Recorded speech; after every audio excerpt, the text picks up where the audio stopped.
기도문 하겠습니다. 하늘에 계신 우리 아버지여, 이름이 거룩히 여김을 받으시오며 나라의 임하옵시며 뜻이 하늘에서 이루어진 것 같이 땅에서도 이루어지이다. 오늘 우리에게 일용할 양식을 주옵시고 우리가 우리에게 죄 지은 자를 사하여 준 것 같이 우리의 죄를 사하여 주옵시고 우리를 시험에 들게 하지 마옵시며 다만 악에서 구하옵소서. 나라와 권세와 영광이 아버지께 영원히 있사옵나이다. 아멘.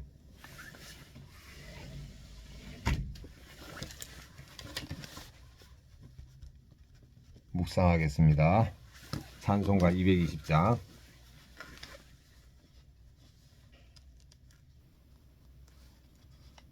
사랑하는 주님 앞에 찬양드리겠습니다.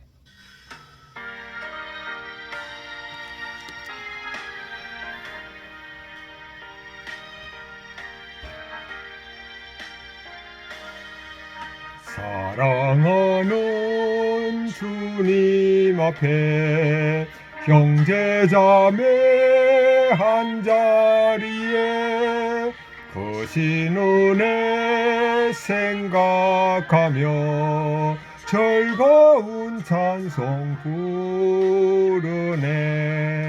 내 주 예수님 본을 받아 모든 사람 내 몸같이 환난 근심 위로하고 진심으로 사랑하세. 아멘. 한 해 말씀 베드로전서 2장 1절부터 10절입니다. 그러므로 모든 악독과 모든 기만과 외식과 시기와 모든 비방하는 말을 버리고 갓난 아이들같이 순전하고 신령한 짓을 삼아라. 이는 그로 말미암아 너희로 구원에 이르도록 자라게 하려 함이라. 너희가 주님의 인자하심을 맛보았으면 그리하자. 사람에게는 버림바가 되었으나 하나님께는 택하심을 입은 보배로운 산돌이신 예수님께 나아가 너희도 산돌같이 신령한 집으로 세워지고 예수님 그리스도로 말미암아 하나님이 기쁘게 받으실 신령한 제사를 드릴 거룩한 제사장이 될지니라. 성경에 기록되었으되 보라 내가 택한 보배로운 모퉁이 돌을 시온에 두노니 그를 믿는 자는 부끄러움을 당하지 아니라 하였으니 그러므로 믿는 너희에게는 보배이나 믿지 아니하는 자에게는 건축자들이 버린 그 돌이 모퉁이의 머릿돌이 되고 또한 부딪히는 돌과 걸려 넘어지게 하는 바위가 되었다 하였느니라. 그들이 말씀을 순종하지 아니하므로 넘어지나니 이는 그들을 이렇게 정하신 것이라. 그러나 너희는 택하신 족속이요 왕같은 제사장들이요 거룩한 나라의 그의 소유된 백성이니 이는 너희를 어두운 데서 불러내어 그의 기이한 빛에 들어가게 하신 이에 아름다운 덕을 선포하게 하려 하심이라. 너희가 전에는 백성이 아니더니 이제는 하나님의 백성이요 전에는 긍휼을 얻지 못하였더니 이제는 긍휼을 얻은 자니라. 아멘. 1절부터 3절입니다. 모든 악독과 비방하는 말을 버리고 갓난아이들같이 신령하고 순전한 것, 즉 말씀을 사모하라고 말했습니다. 4절부터 8절입니다.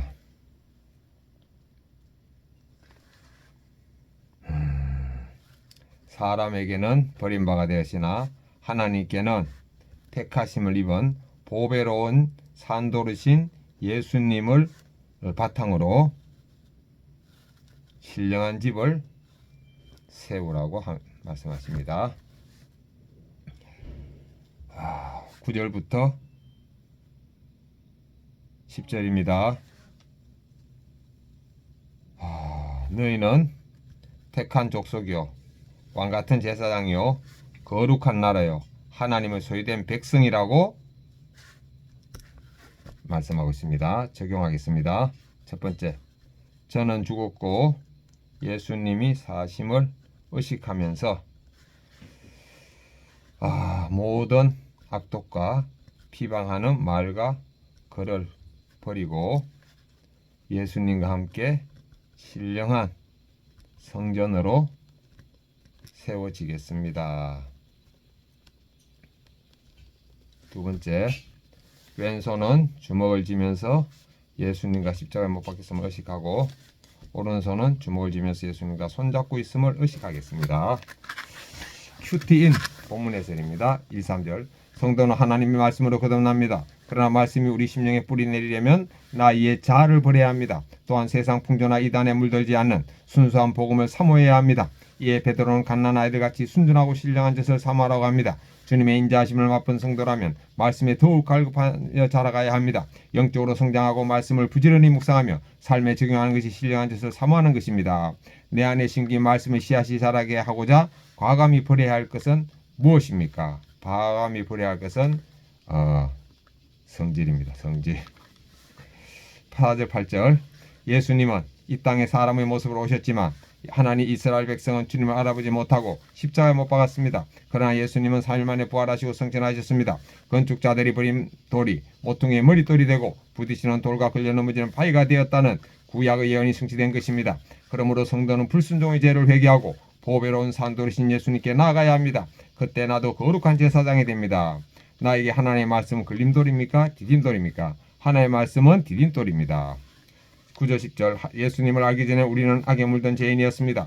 그러나 예수님의 십자가로 긍휼을 얻어 이제는 택하신 족속의 왕 같은 제사장의 거룩한 나라가 되었습니다. 신분이 바뀐 우리는 이제 과거의 외식이나 비방을 버리고 복음을 전하며 살아야 합니다. 내가 구원받은 간증을 아직 긍휼을 얻지 못한 이들에게 전하는 것이 우리의 사명입니다. 어둠에서 빛으로 불러내신 하나님의 은혜를 담대히 선포해야 합니다. 내가 하나님의 긍휼이 필요한 죄인임을 인정합니까? 나의 간증을 전해야 할 사람은 누구입니까?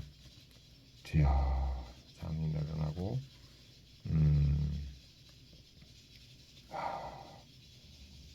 고객들에게 전하겠습니다. 기도. 하나님께 긍휼을 얻은 죄인임에도 그 은혜를 잊고 악독을 품으며 남을 비방한 것을 고백합니다. 신령한 대신 하나님의 말씀을 사모하여 영적으로 자라나게 하옵소서. 많은 영혼을 주께로 돌아오게 하는 거룩한 제사장의 사명을 감당하게 도와주옵소서. 묵상간정 이주빈님. 기이한 빛 속으로. 어린 시절 저는 존재가 없는 아이로 자랐습니다. 부모님은 형편이 안 되는데도 큰오빠를 유명사립초등학교에 보내셨습니다. 하지만 큰오빠가 기대에 부응하지 못하자 부모님은 악독한 말을 퍼붓고 때리셨습니다. 저는 그 모습을 보며 큰 공포를 느꼈고 부모님께 무엇을 부탁하거나 거절하기가 어려웠습니다. 게다가 오빠가 저를 성적으로 괴롭혔지만 아무에게도 도움을 청하지 못했습니다. 제가 중학생이 될 무렵 어머니는 이단에 빠지셨는데 저는 어머니께 인정받고 싶은 마음에 그곳에서 피아노 반주를 했습니다. 그렇게 말씀이 없는 순종을 하다 보니 제가 바라는 인정의 돌부리에 넘어지기만 했습니다.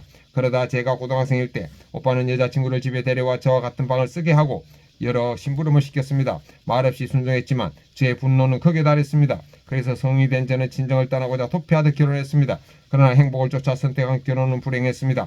감사하게도 하나님은 그런 저를 날마다 큐티한 공동체로 인도하셨고 그곳에서 저는 하나님의 사랑을 느끼며 주님의 인자하심을 맛보았습니다. 더 이상 부모님의 감정 쓰레기통이 되지 않으려고 마음 거리를 두는 적용을 하니 착한 아이 콤플렉스에서 벗어날 수 있었습니다. 그러자 부모 없는 그처럼 살아라는 문자 메시지를 받았고 이후로 지금까지 부모님은 저를 찾지 않으십니다. 문자적으로도 사람에게 버림받은 제 인생이 말씀으로 해석되고 있습니다. 지금은 날마다 말씀을 묵상하며 어두운 데 있던 저를 귀한 빛에 들어가게 하신 주님의 은혜를 누리고 살고 있습니다. 하나님을 모르던 저를 백성 삼아주신 주님의 긍휼에 감사드립니다. 적용 1. 친정 식구들이 구원받도록 깨어 기도하며 복음 전할 때를 기다리겠습니다. 적용 2. 저처럼 어진 신을 상처가 있는 지체들에게 말씀으로 해석된 삶을 나누겠습니다. 아멘. 제 적용을 확인하겠습니다. 다시 1. 저는 죽고 예수님이 사심 의식하면서 모든 악독과 비방하는 말과 글을 버리고 예수님과 한 몸으로 신령한 성전을 세워지기를 기도하겠습니다. 기도하고 살겠습니다. 왼손을 주먹을 쥐면서 예수님과 십자가에 못 박혔음을 의식하고 오른손을 주먹을 쥐면서 예수님과 손잡고 있음을 의식하겠습니다. 아멘.